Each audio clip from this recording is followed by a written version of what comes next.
بسم الله الرحمن الرحيم. الحمد لله والصلاة والسلام على سيدنا محمد وعلى آله وأصحابه أجمعين. الحمد لله والصلاة والسلام على سيدنا محمد وعلى آله وأصحابه أجمعين. أما بعد، فأعوذ بالله من الشيطان الرجيم. بسم الله الرحمن الرحيم. والفجر وليال عشر والشفع والوتر صدق الله العظيم. اللهم صل على سيدنا محمد النبي الأمي وعلى آله وأصحابه وسلم. اللهم صل على سيدنا محمد النبي الأمي وعلى آله وأصحابه وسلم.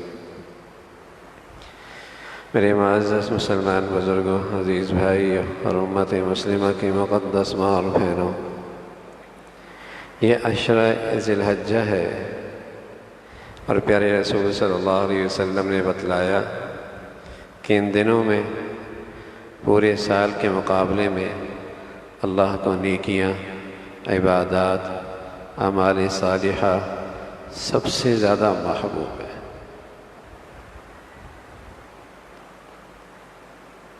ان دنوں کی بڑی فضیلت ہے۔ رمضان کے بعد سب سے زیادہ فضیلت والی رات دن یہ عشرہ ذی الحجہ کے۔ پیارے نبی صلی اللہ علیہ وسلم نے بتایا ایک دن کا روزہ عشرہ ذی الحجہ کا 9ویں تاریخ تک 9 دن ہے۔ ایک دن کا روزہ 1 سال کے روزوں کے اجر کے برابر ہے۔ رات کی عبادت نصیب ہو جائے، فرمایا اللہ عطا فرما دیں گے شب قدر کے اجر کے برابر۔ عرفہ کا روزہ نصیب ہو جائے، پیارے رسول صلی اللہ علیہ وسلم نے فرمایا مجھے اللہ تعالیٰ سے امید ہے کہ اس ایک روزے کی برکت سے سال پہلے سال بعد کی کوتاہیوں کا اللہ اسے کفارہ بنا دے۔ نیکیوں کا موسم ہے، کمائیوں کا سیزن ہے۔ جو محروم رہنا چاہے وہ تو اس فضیلت والے موسم میں بھی محروم رہتا ہے۔ وہ رمضان کی مقدس گھڑیاں ہوں، عشرہ ذی الحجہ کی مبارک رات دن ہوں، جس نے محروم رہنا ہے وہ تو پھر بھی محروم رہتا ہے۔ نہ اس کی نمازوں میں فرق آتا ہے، نہ اس کی تلاوت میں فرق آتا ہے، نہ اس کے رات دن کے معمولات میں فرق آتا ہے، نہ نیکیوں میں اضافہ اور نہ گناہوں سے پرہیز۔ اس کی زندگی تو یہیں گزر رہی ہوتی۔ لیکن خوش نصیب لوگ، سعادت مند لوگ، جنہیں اللہ نے نیکیوں کی عظمت نصیب فرما دی، نیکیوں کی قدر و قیمت ان کے دلوں میں ڈال دی، وہ تو پھر ان دنوں کے اندر اللہ کو اپنی نیکیاں دکھاتے ہیں، اللہ تعالیٰ کو اپنی نیکیاں دکھاتے ہیں، اور اللہ رب العزت کو اللہ تعالیٰ تو اپنا حرص نیکیوں کے لیے دکھاتے ہیں کہ ہم نیکیوں کے حریص ہیں، ایسے گھڑیوں کے ہم قدردان ہیں، ہم نیکیوں کے محتاج ہیں۔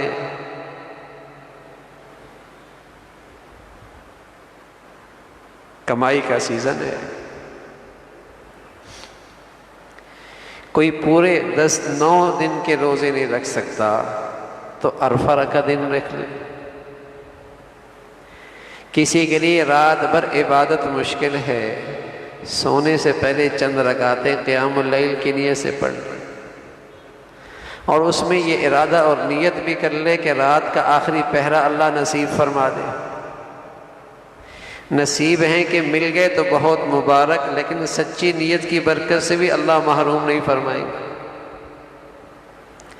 اس لیے کہ جب جاگ رہا تھا تو اس نے قیام اللیل پڑھ لی ہے، اللہ سے مانگ بھی لیا، آخری پہرے نہیں اٹھ پایا تب بھی اللہ رات کی برکتوں سے محروم نہیں فرمائے۔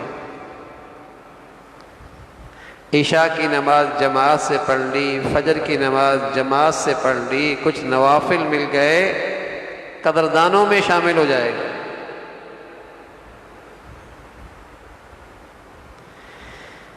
تو قدردانوں کے یہاں کچھ عبادات کا اہتمام بڑھ جاتا ہے اس نیکیوں کے موسم میں،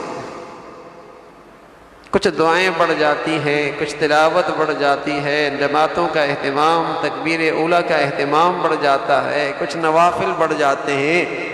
مرد بھی، عورتیں بھی، بچے بھی، بچیاں بھی، نیکیوں کا موسم ہے۔ ہم کیوں خالی ہاتھ رہیں؟ سیزن ہے، ہم کمائی سے کیوں محروم رہیں؟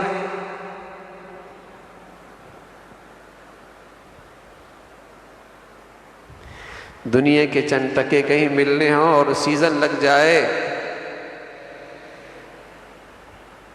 کتنا حرص نظر آتا ہے اور کتنی فکر نظر آتی ہے۔ یہ تو وہ کرنسیاں اور نیکیاں ہیں جو کھربوں سال کی زندگی کے اندر استعمال ہونے والی۔ یہاں ڈالر تو نہیں چلیں گے، پونڈ بھی نہیں چلیں گے، روپیہ پیسہ بھی نہیں چلے گا، درہم دنانیر بھی نہیں چلے گا۔ اس جہان کی کرنسی تو ہے ہی نیکیاں۔ کوئی کتنا لے کے آیا، یہ اتنا مالدار، اور حقیقی مالدار یہی ہے۔ کون کتنا لے کے آیا؟ اور جو خالی ہاتھ جائے گا وہ نیری حسرت میں رہے گا، لیکن وہ حسرت نیری حسرت رہ جائے گی، ازالہ کوئی نہیں۔ وہ افسوس میرا افسوس رہ جائے گا، ازالہ کوئی نہیں ہے۔ فرجعنا نعمل صالحا انا موقنون، جو وہ منظر دیکھے گا نا اپنی آنکھوں سے، نیکیوں کی قدر و قیمت سامنے نظر آئے گی، تو کہے گا فرجعنا نعمل صالحا، اے اللہ لٹا دینا، نیک بن جاؤں گا۔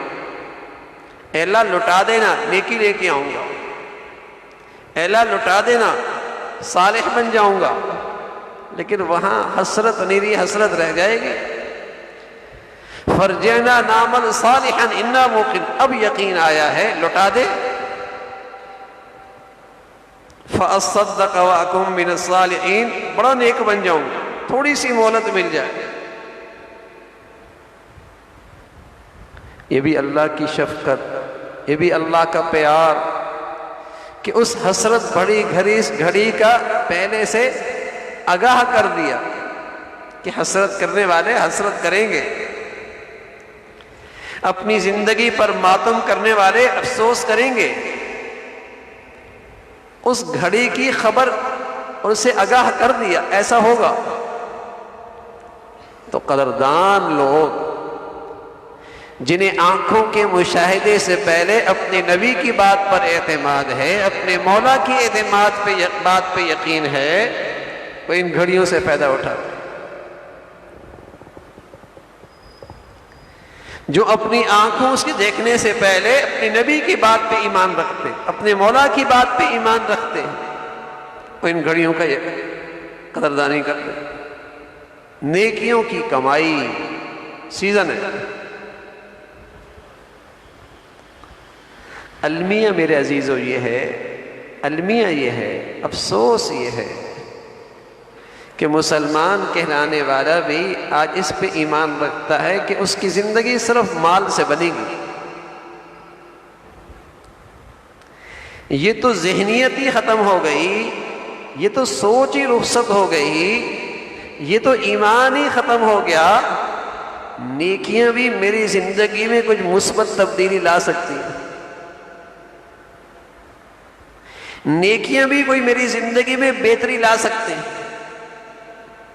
نیکیاں بھی میری زندگی میں کوئی سکون لا سکتی ہیں، نیکیاں بھی میری زندگی کے اندر کوئی برکت لا سکتی ہیں۔ یہ سوچ ہی ختم ہوگا۔ اس لیے اب نیکیوں کی وہ طلب نہیں جو مال کی طلب ہے، اب نیکیوں کی وہ حرص نہیں جو مادیت کی حرص ہے۔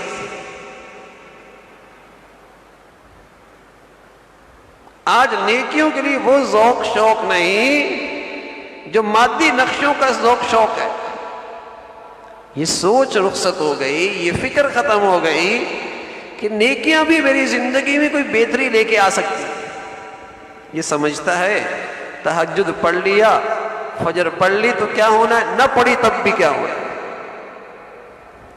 یہاں تو یہ سوچ ہے، اور وہاں یہ سوچ ہے کہ بیٹا روزگار پہ ہوگا گھر اچھا چلے گا، روزگار پہ نہیں ہوگا گھر نہیں چلے گا۔ وہاں تو یہ ایمان ہے۔ یہاں یہ ایمان نہیں ہے کہ بیٹا فجر پڑھے گا تو زندگی اس کی اچھی گزرے گی، گناہوں سے پاک بیٹی کی زندگی ہوگی، اس کا گھر اچھا ہوگا، اور اگر اللہ کو ناراض کیا تو اللہ کے گھر اس دنیا میں یہ سکون سے نہیں رہ سکتا۔ یہ ذہنیت نہیں ہے۔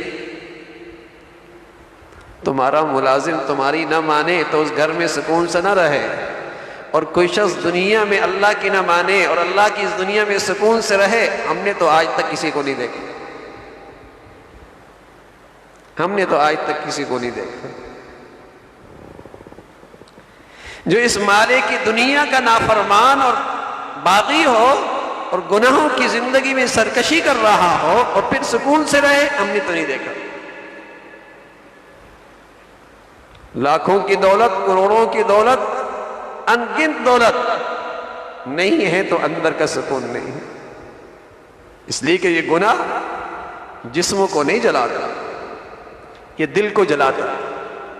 بجلی کا کرنٹ لگے نا تو ہاتھ نہیں جلتا، جسم نہیں جلتا، ٹانگ نہیں جلتی، دل جل جاتا ہے، مردہ ہو جاتا ہے، دل جل جاتا ہے، ہاتھ نہیں جلتا۔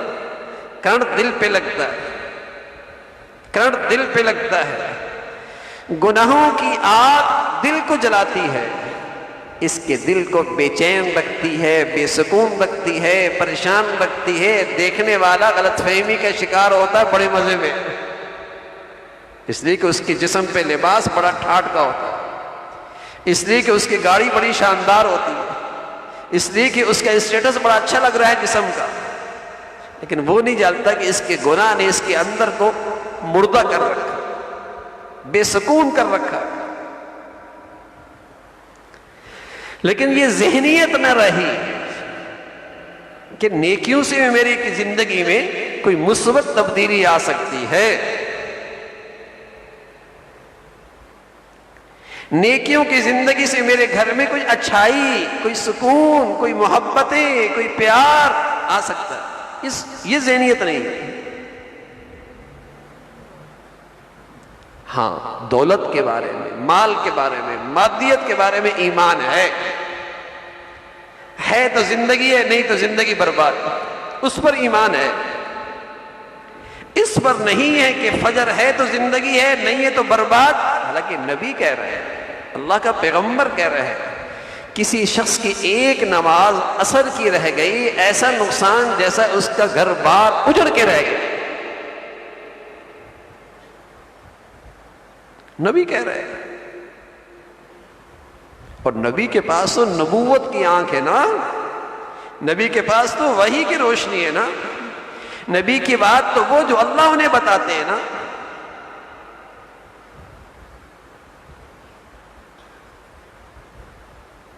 تو نیکیوں کی قدر و قیمت، اس کی حرص، اس کا ذوق شوق آج مسلمانوں کے یہاں بھی نہیں، اس لیے کہ یہ ایمان رخصت ہو گیا کہ نیکیوں سے میری زندگی میں، نیکی میری زندگی کے سفر میں، نیکیاں مجھے کل کی زندگی میں کام آئیں گی، یہ نہیں ہے۔ بلکہ بس اوقات تو یہ شیطان ذہن میں ڈال دیتا ہے، اللہ بڑا غفور رحیم۔ رسول اللہ صلی اللہ علیہ وسلم نے فرمایا یہ احمق ہے، احمق، یہ احمق ہے، مانتا ہے اپنی نفس کی اور کہتا ہے اللہ کی بڑی مہربانی ہو جائے گی، یہ احمق ہے۔ عقل مند کون ہے؟ عقل مند کون ہے؟ مانتا اللہ کی ہے، نفس کی نہیں مانتا، خواہشات پہ نہیں چلتا، مانتا اللہ کی ہے، اور پھر اللہ کی ذات، اس کی رحمت سے امید رکھتا، یہ عقل مند آدمی۔ والعاجز من اطمع نفسه وتمنى على اللہ، یہ کم عقل ہے، کہ نفس کی پیروی کرتا ہے اور پھر کہتا ہے اللہ یوں کر دیں گے.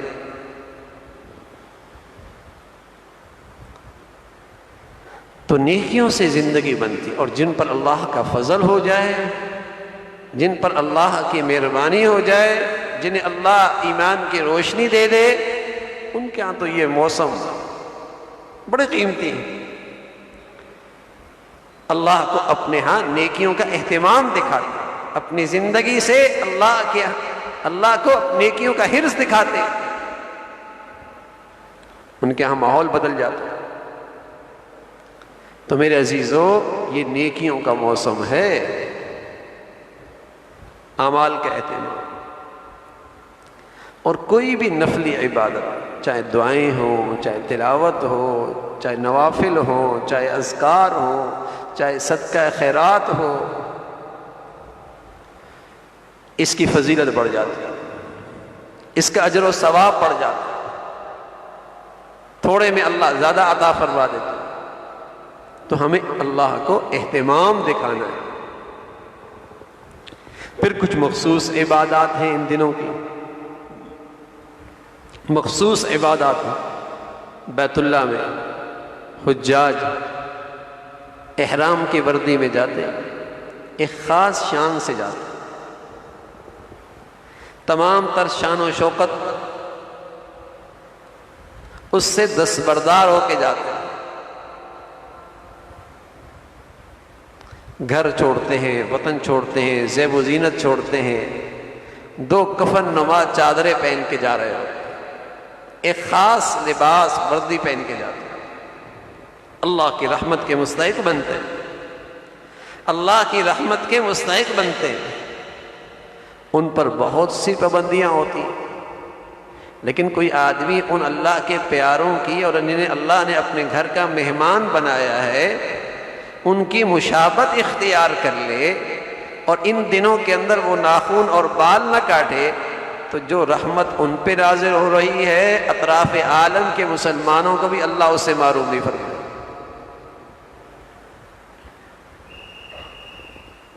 مشابہت اختیار کر، تھوڑی سی مشابہت اختیار کر.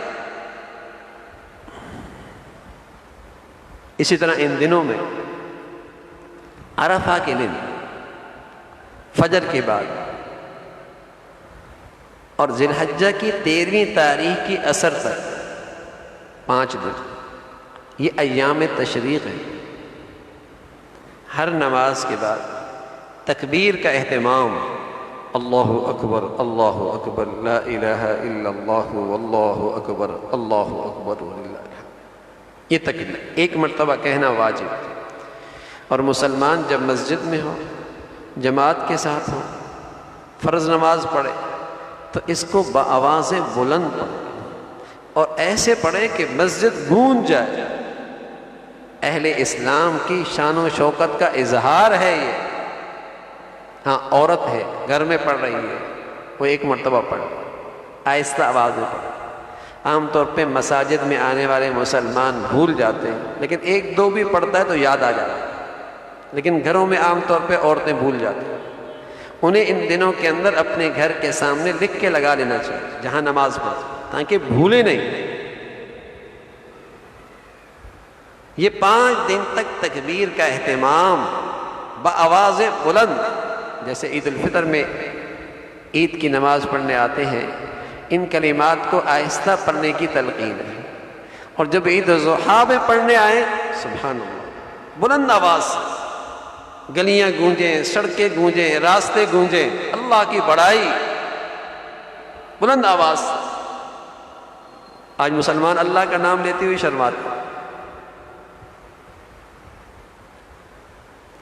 آج مسلمان اللہ کا نام لیتے ہوئے شرماتا ہے. اس کی آواز نہیں نکلتی، اور جہاں آواز نہیں نکالنی ہوتی وہاں نکلتی. کبھی کسی مسجد میں نکاح ہو جائے اور جو مخلوق آتی ہے کیسی آواز نکلتی، پوری مسجد میں بس اوقات شور شرابہ ہوتا. وہاں حکم ہے آواز نہ نکلے، وہاں نکل رہی ہے. اور جب مسجد میں آواز نکلنے کی تلقین ہے، اللہ کے نبی بتا رہے کہ اب زور سے ان کلمات کو کہو، اب آواز نہیں نکلتی۔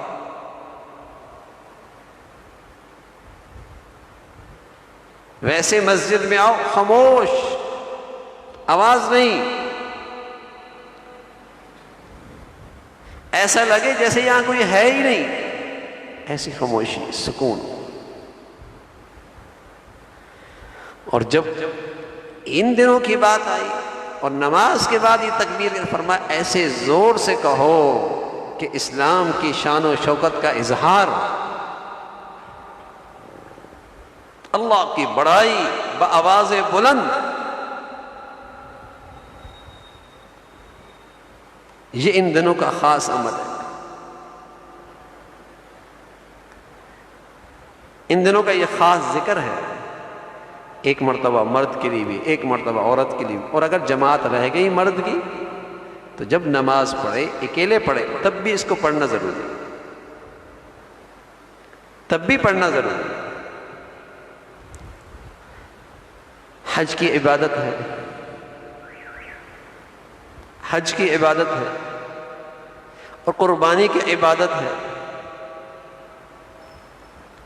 قربانی کی عبادت، سبحان اللہ، پیارے رسول صلی اللہ علیہ وسلم فرمایا کرتے تھے تمہارے والد ابراہیم کی یہ سنت ہے۔ کہا یا رسول اللہ ہمیں اسے کیا ملے گا؟ فرمایا قربان کی ہر بال کے بدلے میں تمہیں اللہ نیکی عطا فرمائیں گے۔ فرمایا یا رسول اللہ اگر بال نہ ہو، اون ہو، وہ تو بہت ہی کثرت سے ہوتے ہیں۔ فرمایا اللہ ہر اون کے بال کے بقدر بھی نیکی عطا فرمائے۔ یہ ایسی کمائی ہے کہ آپ پورے سال کے اندر نفلی روزہ رکھ سکتے ہیں، نفلی نماز پڑھ سکتے ہیں، نفلی عمرہ کر سکتے ہیں، نفلی صدقہ دے سکتے ہیں، قربانی نہیں کر سکتے۔ قربانی صرف ان 3 دنوں کے اندر۔ اس لیے پیارے رسول صلی اللہ علیہ وسلم کثرت سے قربانی کیا کرتے تھے، اپنی ذات سے بھی کیا کرتے تھے، اپنی امت کی طرف سے بھی کیا کرتے تھے۔ پیارے رسول صلی اللہ علیہ وسلم چلے گئے تو ایک دن حضرت علی قربانی کر، اپنی طرف سے بھی دمبا، پیارے نبی کی طرف سے بھی دمبا، کیا اپنی طرف سے بھی؟ آپ فرمایا ہاں اللہ کے نبی صلی اللہ علیہ وسلم فرمایا میری طرف سے بھی تم دمبا کرتے رہنا، میری طرف سے بھی قربانی کرتے رہنا۔ تو کثرت سے قربانی مسلمان کرتے ہیں۔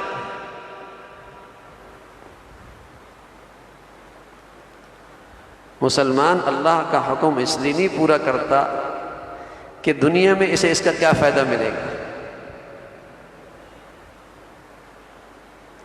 اگر یوں فائدے کو تلاش کرنے لگ جائے تو پھر تو نماز کی بھی چھٹی ہوگی، روزے کی بھی چھٹی ہو جائے گی۔ فلسفہ بنا لے گا نا میاں، روزے میں چونکہ کمزوری ہو جاتی ہے، کام اچھا نہیں ہوتا، اس لیے روزہ موقوف۔ نماز کے لیے بار بار اٹھنا پڑتا ہے، کام میں حرج ہوتا تو نماز کی بھی چھٹی۔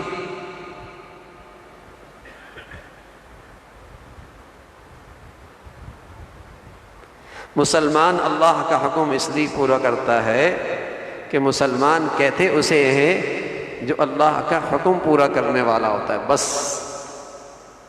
جو اللہ کے حکم کی اتباع کرنے والا ہوتا ہے، اور اسی میں اپنی کامیابی، اپنی نجات، اپنی فلاح سمجھتا ہے کہ اللہ کا حکم پورا ہو رہا۔ اب قربانی بھی کیسا ہی عمل ہے، لاکھوں کروڑوں جانور ذبح ہوتے ہیں، بظاہر دیکھنے میں آتا ہے کہ اتنا خون بہہ جاتا ہے،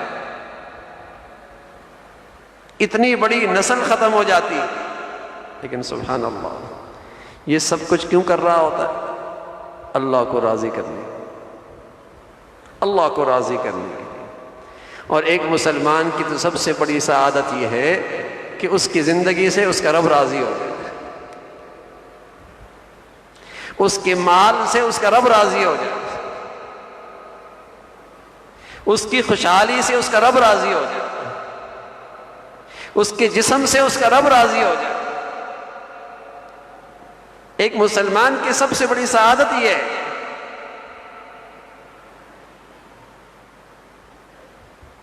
ایک مسلمان اس کو ایک غزوے میں تیر لگا اور اس کے سینے سے سرخ خون کا فوارہ پھوٹ پڑا. اب اس کے آخری سانس تھے، لیکن اس کی زبان سے ایک جملہ جاری ہوا، کہنے لگا فزت ورب الکعبہ، رب کعبہ کی قسم میں کامیاب ہو گیا. یہ بات ایک کافر کے کانوں میں پڑی، وہ حیران ہو کر کہنے لگا یہ کیسی کامیابی کی بات کر رہا ہے، اس کی تو بیوی بیوہ ہو گئی، اس کے تو بچے یتیم ہو گئے، اس کی تو ساری کمائی دھری کی دھری رہ گئی، اس کا تو گھر اجڑ گیا، اور یہ کیسے کہہ رہا میں کامیاب ہو گیا. تو ایک مسلمان نے اسے کہا یہ کامیابی کفر اور شرک کی ظلمت میں نظر نہیں آتی، یہ کامیابی کفر اور شرک کی ظلمت میں نظر نہیں آتی، اس کے لیے تو ایمان کی روشنی چاہیے. تب سمجھ میں آتا ہے کہ ایک مسلمان کی کامیابی یہ ہے کہ وہ اللہ کے حکم پہ قربان ہو جائے، وہ اللہ کے حکم پہ اپنا مال قربان کر دے، وہ اللہ کے حکم پہ اپنی اولاد قربان کر دے، وہ اللہ کے حکم پہ اپنی عزت قربان کر دے. مسلمان کی تو کامیابی یہی ہے، لیکن یہ کامیابی گناہوں کی ظلمت میں نظر نہیں آتی، شرک اور کفر کی گندگی میں نظر نہیں آتی. آج جب گناہوں کی ظلمت میں زندگی گزر رہی ہوتی ہے تو بہت ساروں کو قربانی بھی سمجھ میں نہیں آتی، بہت ساروں کو قربانی کی عبادت بھی سمجھ میں نہیں آ رہی ہوتی. آج جب زندگی گناہوں کی ظلمت میں گزر رہی ہوتی ہے تو بہت سارے مسلمان کہلانے والوں کو قربانی کی عبادت بھی سمجھ میں نہیں آ رہی ہوتی. پیسہ ضائع ہو رہا ہے، معاشی نقصان ہو رہا ہے، معاشی حالات ویسے اچھی نہیں، اور اتنی بڑی دولت خون کی نظر. گناہوں کی ظلمت میں اللہ کی یہ عظیم الشان حکم اور یہ عظیم الشان عبادت بہت ساروں کو سمجھ میں نہیں آتی.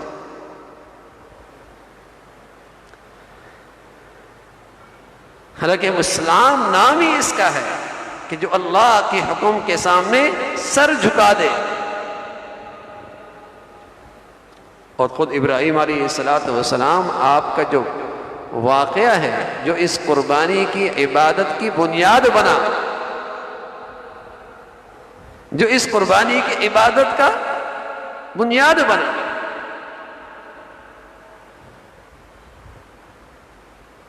خواب دیکھی، انی ارا فی المنام، میں نے خواب میں دیکھا ہے، انی اذبح، میں آپ کو ذبح کر رہا ہوں. اب وہ بیٹا جو انگلی پکڑ کے ابا کے ساتھ چلنے کے قابل ہوا، جو برسہا برس اللہ کے دربار میں ہاتھ پھیلا پھیلا کے مانگا گیا تھا،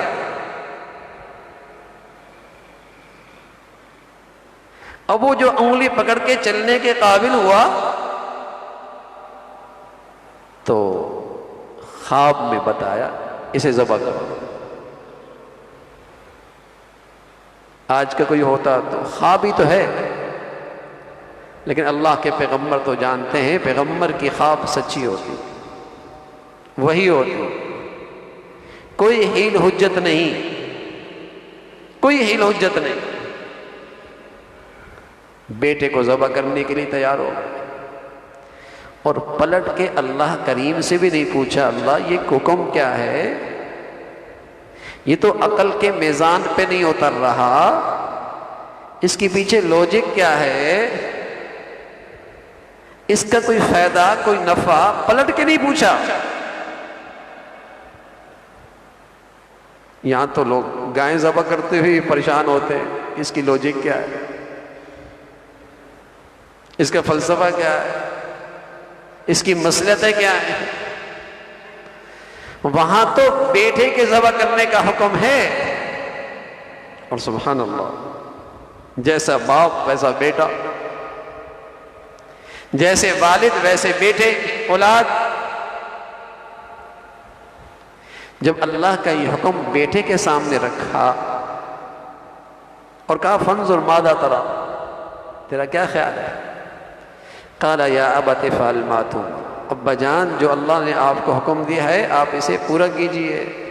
سبحان اللہ، میں تیار ہوں، میں تیار ہوں۔ سبحان اللہ، بڑا خوش نصیب ہوتا ہے وہ شخص جو خود بھی اللہ کی مانتا ہو اور اس کی اولاد بھی اللہ کی مانتی ہو، پھر تو اس کی اولاد دنیا کی جنت ہے اور دنیا کی راحت ہے۔ بڑا خوش نصیب ہوتا ہے وہ شخص جو خود بھی اللہ کی مانتا ہو اور اس کی اولاد بھی اللہ کی مانتی ہو، پھر تو وہ گھر دنیا کی جنت ہے۔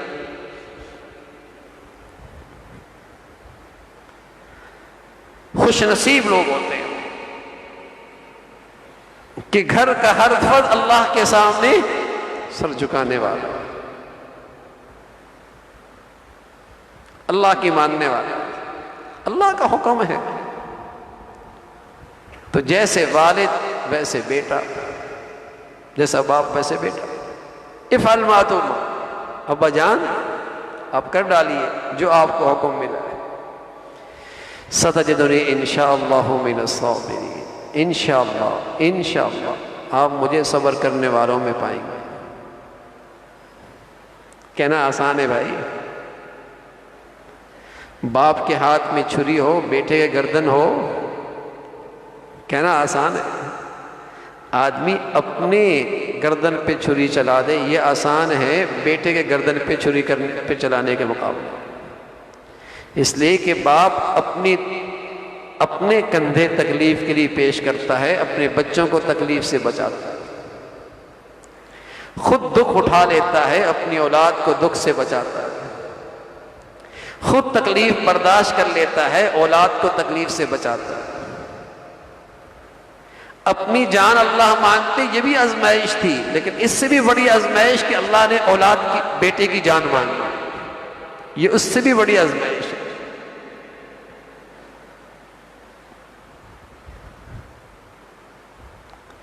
مفسرین نے بتایا کہ آپ نے بیٹے کے سامنے اللہ کا یہ حکم رکھا، اس لیے نہیں رکھا کہ اگر وہ انکار کریں گے تو اللہ کا حکم موقوف ہو جائے گا،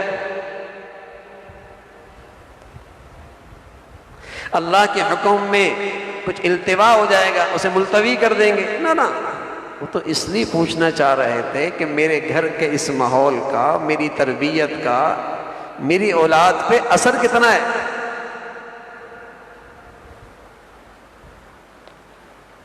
اور وہ بھی اسماعیل علیہ السلام جن کے سلسلہ نسب سے آخری رسول محمد رسول اللہ نے آنا تھا۔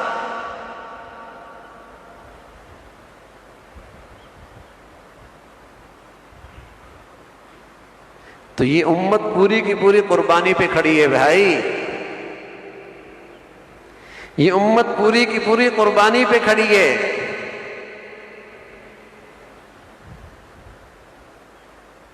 حضور علیہ السلام حضرت اسماعیل علیہ السلام کی اولاد سے،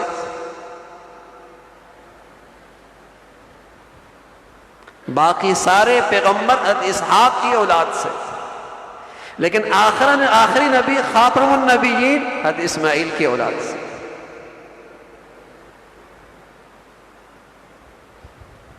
ایک تو یہ قربانی اس امت کی بنیادوں میں ہے، دوسری ایک اور چیز بھی ہے۔ جب اسماعیل علیہ السلام کی شادی ہوئی ہے، ایک اور بات بیچ میں عرض کر رہا ہوں، جب شادی ہوئی تو باپ بیٹے سے دور تھے۔ ایک دن باپ بیٹے کے گھر گئے، اہلیہ حضرت ابراہیم علیہ السلام کو نہیں جانتی تھی، حضرت اسماعیل علیہ السلام گھر میں نہیں تھے، پوچھا کہاں گئے ہیں اسماعیل، کہا باہر گئے، کیا کیسا گزر ہو رہا ہے، زندگی کیسی گزر رہی ہے، کہا بڑی مشکلات، بڑی پریشانی، بڑی مشکل سے گزارا چل رہا۔ اس کی ہر بات میں ناشکری تھی، اس کی ہر بات میں ناشکری تھی۔ تو جاتے ہوئے انہیں کہہ گئے کہ جب وہ نوجوان آئے، بتانا ایک بوڑھے آئے تھے اور ان کی داڑھی تھی اور اتنی عمر کے تھے، وہ یہ کہہ گئے کہ گھر کی چوکھٹ بدل دینا، گھر کی چوکھٹ بدل دینا. واپس آئے, بتایا ایک بزرگ آئے تھے, میرے سے احوال پوچھے, میں نے حالات بتائے, انہوں نے جاتی ہوئی نصیحت کی کہ گھر کی چوکھٹ بدل دینا. اسماعیل علیہ السلام سمجھ گئے کہ آپ بتا گئے کہ اس گھر کے لائق نہ شکری کرنے والی عورت نہیں, اس گھر کے لائق نہ شکری کرنے والی عورت نہیں. ابا نے نصیحت کی, چوکھٹ بدل دو. اس لیے کہ اس سلسلے سے محمد رسول اللہ نے آنا ہے. پھر کچھ عرصے کے بعد آئے, آپ پھر گھر میں موجود نہیں. احوال پوچھے, خاتون خانہ ہر بات میں ایسی انداز کہ اللہ کا شکر, اللہ کا کرم ہے, اللہ کا دیا بہت ہے, بہت ساروں سے اللہ نے اچھا رکھا ہے, ہر بات پہ اللہ کا شکر. جاتی ہوئی نصیحت کر گئے کہ وہ نوجوان آئے تو انہیں بتانا کہ فرسٹ شخص آئے تھے اور فلاں عمر کے اور فلاں حلیے کے تھے, اور یہ کہہ گئے کہ اس چوکھٹ کو سنبھال کے رکھنا, اس چوکھٹ کو سنبھال کے رکھنا. تو یہ امت تو بھائی قربانی پہ کھڑی ہے, اور یہ امت کی بہار تو شکر سے ہے. اس امت کی بہار تو شکر سے ہے کہ نہ شکری نہ آنے پائے میرے گھر میں, نہ شکری نہ آئے میری زبان پہ, نہ شکری نہ آئے میری زندگی میں. شکر ہے.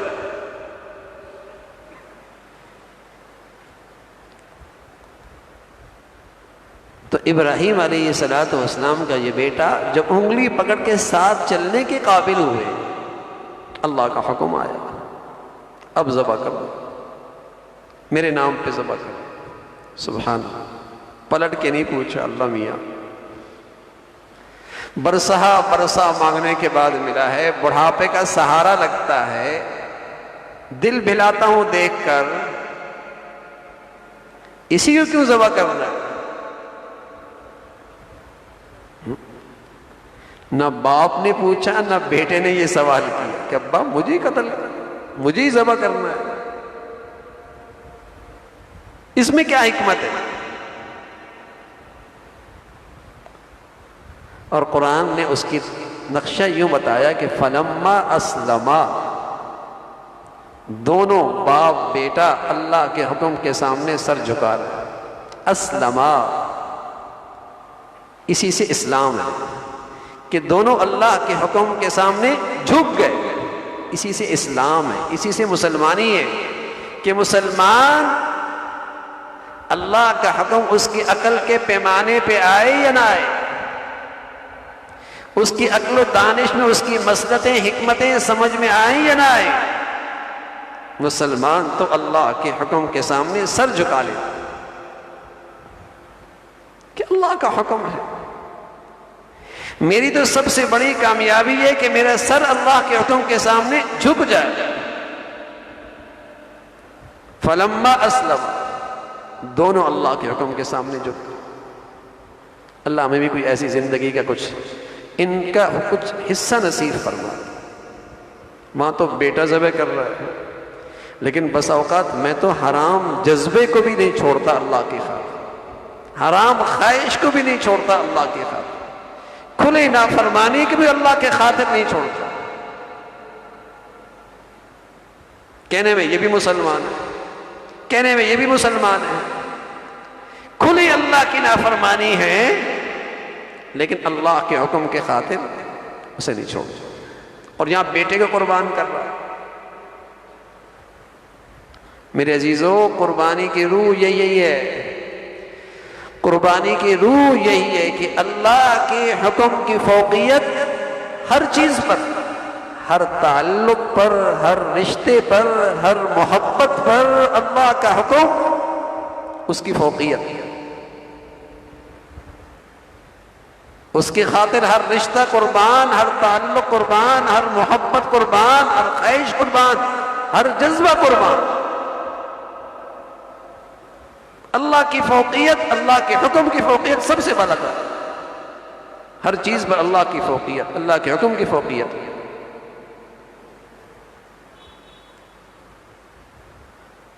یہ ہے روح قربانی کی۔ جب آپ قربانی کر رہے ہوں تو اس روح کو سوچیں، کیا آج کے بعد میں تجدید عہد کر رہا ہوں اللہ سے، میں اللہ کریم سے تجدید عہد کر رہا ہوں کہ اپنی پوری زندگی میں اللہ کے حکم کو فوقیت دوں گا۔ بکری کے اوپر، گائے کے اوپر بکرے کے گردن پہ چھری چلا رہے تو اس روح کو زندہ کیجئے کہ میں آج کے بعد ہر جذبے پر، ہر خواہش پر، ہر تعلق پر، ہر رشتہ داری پر، ہر محبت پر اللہ کے حکم کو فوقیت دوں۔ یہ روح ہے قربانی کی۔ خوش نصیبی ہے، روح تو یہی ہے۔ اس کی ظاہری شکل گائے ذبح کر دینا، بکرا ذبح کر دینا، اللہ کو یہ نذرانہ پیش کر دینا، لیکن سبحان اللہ کوئی آدمی اس تقوی کے ساتھ اور اس پرہیزگاری کے ساتھ اللہ کو یہ خون دیتا ہے، اللہ کہتا ہے ٹھیک ہے، اب گائے بھی تمہاری، اب بکرا بھی تمہارا، اس کا گوشت بھی تمہارا، اس کی کھال بھی تمہاری، بس میں تو تمہارے دل کی یہ نیت دیکھنا چاہتا تھا کہ تم نے یہ میری خاطر کر دیا، باقی اب گائے تمہاری، گوشت کھا لو۔ اب کوئی آدمی پورا گوشت خود ہی کھا لے تب بھی اس کی قربانی میں کوئی فرق نہیں آئے، سارے بکرے گوشت خود کھا لے تب بھی اس کی قربانی میں کوئی فرق نہیں آئے۔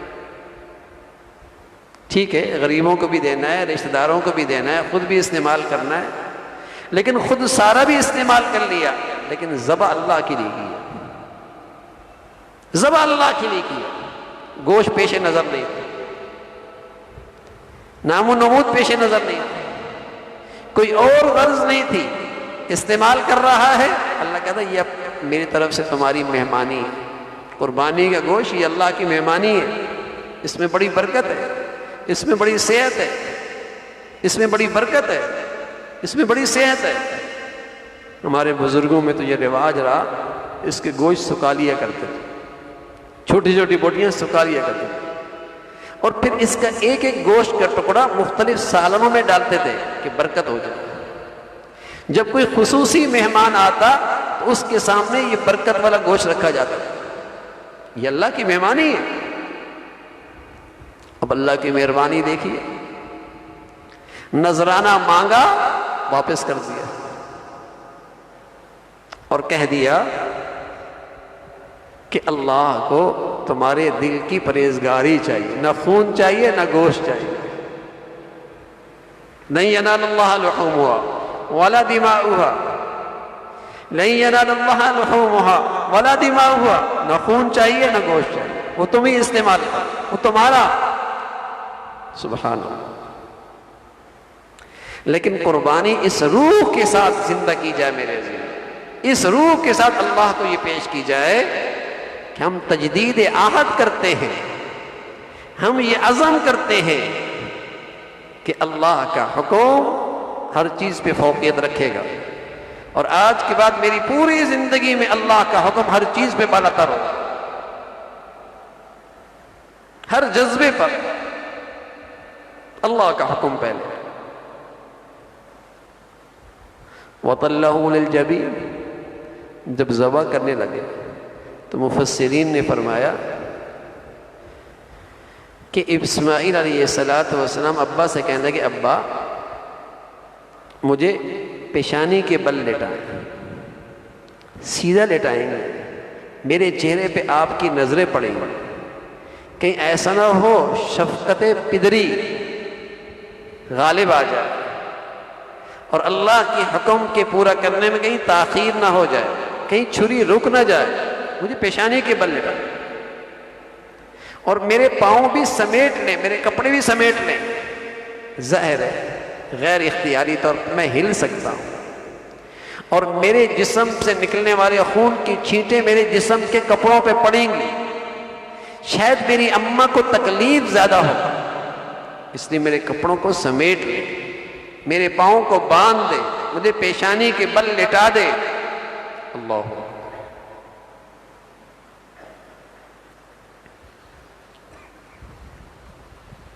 کیسی اللہ کی اطاعت ہے، کیسے اللہ کے حکم کی عظمت ہے، دل میں اللہ کے حکم کی کیا اہمیت ہے، اللہ کے حکم کی کیا عظمت۔ بیٹا ذبح کر رہا ہے اور بخوشی کر رہا ہے، بیٹا ذبح ہو رہا بخوشی ہو رہے، یہ اللہ کے حکم کی عظمت۔ اللہ کرے میرے عزیزو اس جذبے کا کچھ حصہ ہماری زندگیوں میں نظر آئے، ایسے اللہ کے حکم کی عظمت۔ اللہ کا حکم ہے حرام نہیں کھا سکتے، ناجائز نہیں کھا سکتے، مخلوق میں اللہ کا حکم نہیں توڑ سکتے، خالق میں اللہ کی ناراضگی نہیں مول نہیں سکتے، اس کے حقوق پورے کرو گے۔ اللہ ہمیں اپنی عظمت نصیب فرما دے، اپنے حکموں کی عظمت نصیب فرما دے۔ تو قربانی کی یہ ظاہری شکل بھی خوب ہو، کثرت کے ساتھ، اور اس کی جو روح ہے اس کو بھی زندہ کیا جائے کہ اللہ کا حکم ہر چیز پہ غالب رہے، اللہ کے حکم کی فوقیت ہر چیز پر ہے، اس روح کو بھی زندہ کرے۔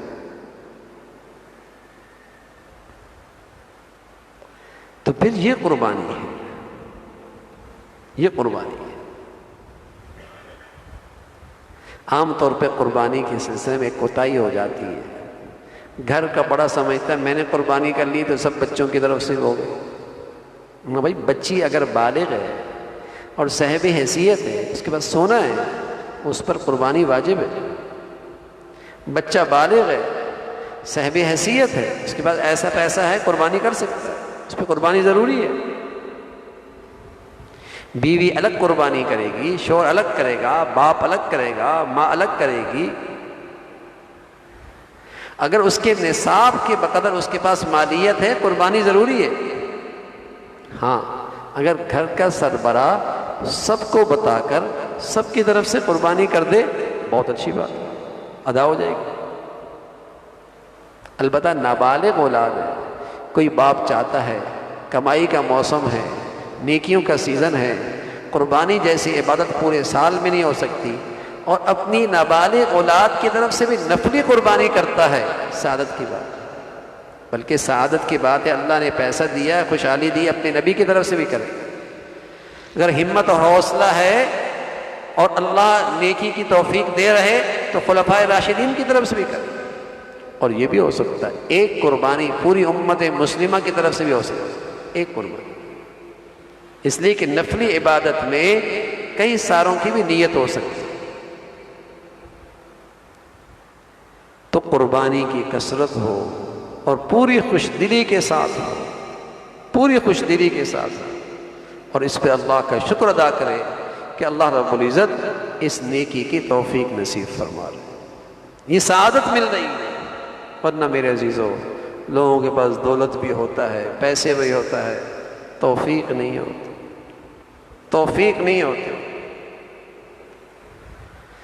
اور جن خوش نصیبوں کو ہم نے دیکھا ماشاءاللہ، دسیوں نہیں، بیسیوں نہیں، ایک ایک آدمی سینکڑوں قربانیاں کرتا ہے، سینکڑوں قربانیاں۔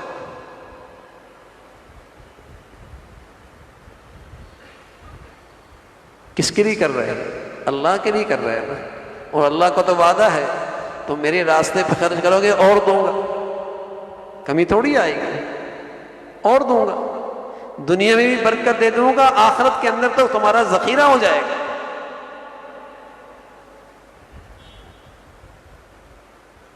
تو قربانی کثرت سے ہو، اس لیے کہ یہ عبادت صرف ان 3 دنوں،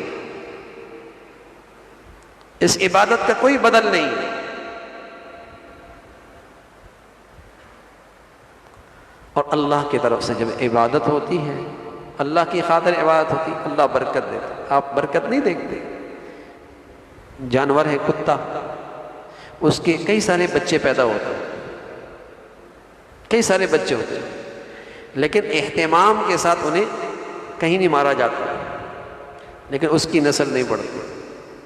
اور بکری 2 بچے دیتی ہے یا 1 بچہ دیتی ہے، اور روزانہ کتنے ذبح ہوتے ہیں، اور سبحان اللہ اس کی نسل کتنی بڑھتی ہے۔ کتنی نسل کروڑوں ذبح ہوتے ہیں، پورے سال ذبح ہوتے ہیں، اہتمام کے ساتھ ذبح ہوتے ہیں۔ تو جس چیز میں اللہ کا حکم پورا ہوتا ہے اس میں کمی نہیں آتی بھائی، اس میں تو اضافہ ہوتا ہے، اس میں تو برکت ہوتی ہے، اس میں تو اضافہ ہوتا ہے، اس میں برکتیں ہوتی ہیں۔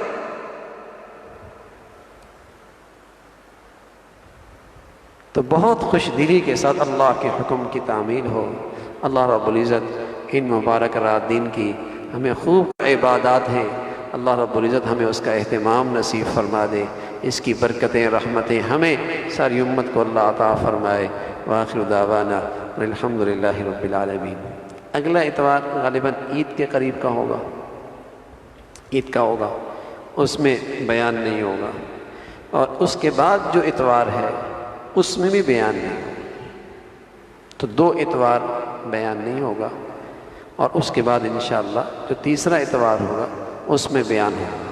تو دوسرے اتوار اور جو پہلا اتوار عید کا ہے اس کے بعد والا اتوار اس میں بیان نہیں ہوگا، اور اگلے اتوار میں انشاءاللہ پھر بیان ہوگا۔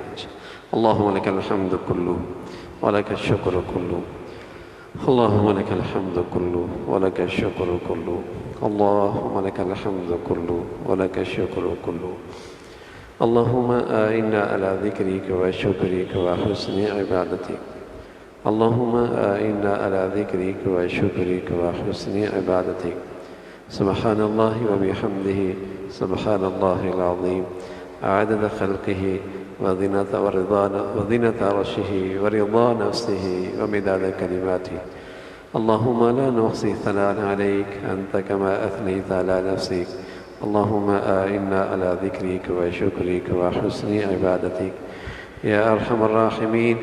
اس عشرہ ذی الحجہ کی برکات نصیب فرما، رحمتیں عطا فرما، عبادات کا اہتمام نصیب فرما، نوافل کی توفیق نصیب فرما۔ اے اللہ اپنے فضل سے ان دنوں میں جیسے آپ ہمارے اندر نیکیاں دیکھنا چاہتے ہیں ہمیں اس کی توفیق نصیب فرما، ہمیں نیکیوں کی حرص نصیب فرما، نیکیوں پہ استقامت نصیب فرما، نیکیوں کی برکتیں مولا کریم ہم سب کو دنیا آخرت میں عطا فرما، اپنے فضل سے ہمیں اپنے گھروں کا ماحول نیکیوں والا عطا فرما، ہمارے بچے بچیوں کو بھی اپنا بھی والدین کا فرما بردار بنا، انہیں بھی نیکیوں کا شوق نصیب فرما، نیکوں کے ساتھ انہیں اٹھنا بیٹھنا نصیب فرما، نیکوں کی انہیں صحبت نصیب فرما، نیکوں سے تعلق نصیب فرما، نیکیوں کی محبت نصیب فرما۔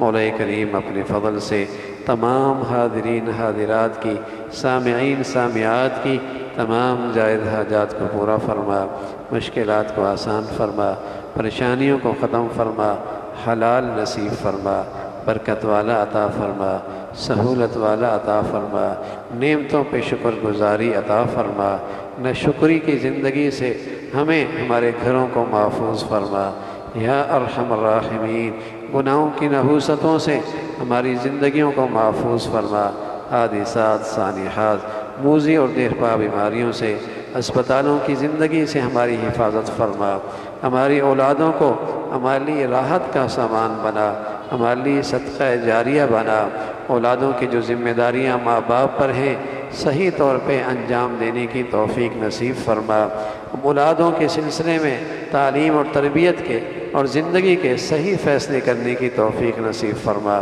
یا ارحم الراحمین، گھروں میں محبتوں کی فضا نصیب فرما، رزق میں صحت میں زندگی میں برکت عطا فرما، اپنے فضل سے ساری امت مسلمہ کے حال پہ رحم فرما، اہل اسلام کو نیک صالح قیادت نصیب فرما، ظالموں سے اور بے دینوں سے اور جہلاء سے اس امت کو نجات نصیب فرما یا ارحم الراحمین۔ دین کی خدمت کی جتنی شکلیں تیرے ہاں مقبول ہیں سبھی کی حفاظت فرما، مساجد کی، مدارس کی، مکاتب کی، علماء کی حفاظت فرما، اپنے پیاروں کی عظمت محبت صحبت نصیب فرما، اپنے فضل سے وطن عزیز کو امن اور سلامتی کا گہوارہ بنا، یا نیکی کی اور خیر کی اور تعمیر کی جتنی قوتیں ہیں انہیں غلبہ نصیب فرما، شر کی اور برائی کی اور بے حیائی کی جتنی طاقتیں ہیں انہیں نیست و نابود فرما۔ یا ارحم الراحمین، یا ایمان ہدایت کی فضاؤں کو عام فرما، ہمیں، ہماری اولادوں کو، ہماری صلاحیتوں کو، وسائل کو اس کے لیے قبول فرما۔ ربنا تقبل منا إنك أنت السميع العليم وتب علينا إنك أنت التواب الرحيم، وصلى الله على سيدنا محمد وعلى آله وأصحابه أجمعين برحمتك.